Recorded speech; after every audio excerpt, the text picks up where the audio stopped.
ये इनको पाकिस्तान तरीके इंसाफ का समझते नहीं है। दूसरी जानिब आज सलमान अकरम राजा साहब ने ट्वीट किया और उन्होंने खास तौर पे कहा कि जी जो भी स्वाबी के अंदर हुआ वो खान साहब की इंस्ट्रक्शन से हुआ था।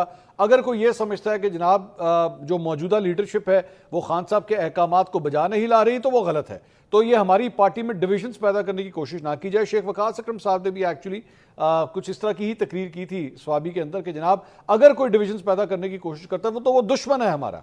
इरशाद भट्टी साहब, क्या वाकई पाकिस्तान तहरीक इंसाफ के अंदर कुछ आपको लग रहा है कि प्रॉब्लम है, एक दूसरे पे ट्रस्ट का इशू है, या नहीं ये बिला वजह बाहर के लोग हैं जो क्रिएट करने की कोशिश करें? भट्टी साहब,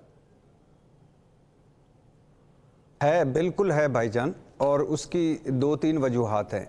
पहली वजह यह है कि ज़ाहिर तीन ग्रुप बने हुए हैं पाकिस्तान तहरीक इंसाफ में, इसमें जो वाज़े तौर पर तीन ग्रुप हैं, और एक तो बाहमी लड़ाइयाँ, बाहमी झगड़े।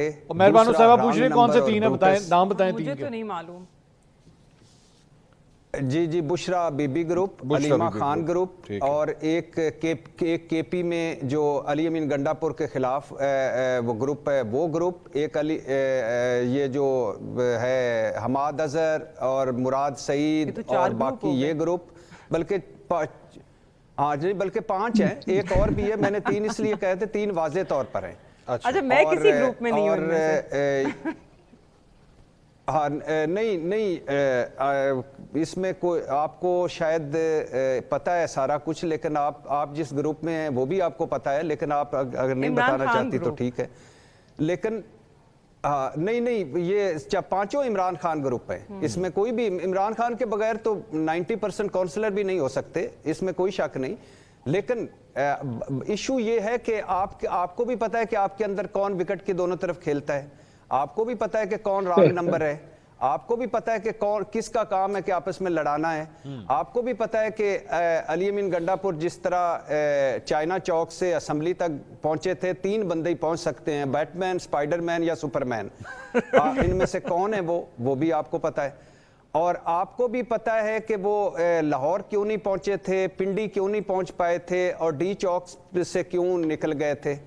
आपको भी बैरिस्टर गौर का पता है। सलमान अकरम राजा साहब जो नवाज शरीफ साहब के वकील थे पैनामा में, उनका भी आपको पता है। शेर अफजल मरवत साहब का भी आपको पता है।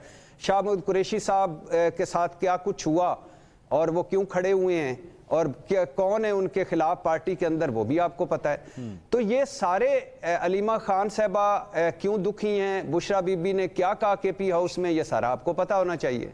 बिल्कुल। तो ये बुनियादी तौर पर इसमें कोई शक नहीं कि आपस में ट्रस्ट डेफिसिट भी है। और दूसरा सबसे इंपॉर्टेंट बात यह है कि आपने सलमान अकरम राजा साहब का कहा, आज इमरान खान साहब ने भी गुफ्तगू की सहाफ़ियों से, उन्होंने भी कहा है कि हमने लायामल दे दिया है सवाबी में, अब निकलेंगे तो कुछ हासिल किए बगैर वापस नहीं आएंगे। ठीक है। लेकिन मुझे ये बताइएगा कि इमरान खान साहब जब मौजूद थे तो लॉन्ग मार्च भी हो गए, धरने भी हो गए, और क्या हुआ, कुछ हासिल वसूल। दूसरी बात, मौलाना साहब का भी धरना हो गया, बिलावल भुट्टो का भी हो गया, मुस्लिम लीग नून के भी महंगाई मार्च हो गए, कुछ हासिल वसूल। तो माइनस इमरान खान और इतनी एक दूसरे पर ट्रस्ट डेफिसिट है। और फिर दूसरी बात है, अब जो सबसे ज्यादा अहम बात है कि क्यादत मौजूद नहीं होती, वो गायब होती है, कारकुन मारे खा रहे होते हैं। तीसरी बात है, कितना थकाओगे अपनी पार्टी को, कितना उनका सवा सत्यानाश करोगे, कितने इhtजाज कराओगे। एक वक्त आएगा कि आपके कहने पे बंदे को नहीं निकलेगा। 40-40 पर्चे उन लोगों पे जिनका आप हाल तक नहीं पूछते, जिनको आप पता ही नहीं है, उनके बीवियां बच्चे, घरों से वो रुपोश हैं। 4 बंदे बैठते हैं जूम मीटिंग पे, वो बड़ी बड़ी बातें बढ़ के मारते हैं, और फिर आखिर पे जब होता है वो आंसू गैस खा रहे होते हैं, लाठियां खा रहे होते हैं। इमरान खान साहब को जाके बताएं कि इज्तिजाजी मूड से निकलें, वापस सियासी स्पेस की तरफ आए। हर मर्तबा जब आप करते हैं आपसे कुछ ना कुछ छिन जाता है। तो या तो आप इमरान खान माइनस इमरान खान कैसे कुछ, ये सारा आप कौन लीड करेगा, कौन वहां मौजूद होगा, कौन किस पर ट्रस्ट करेगा।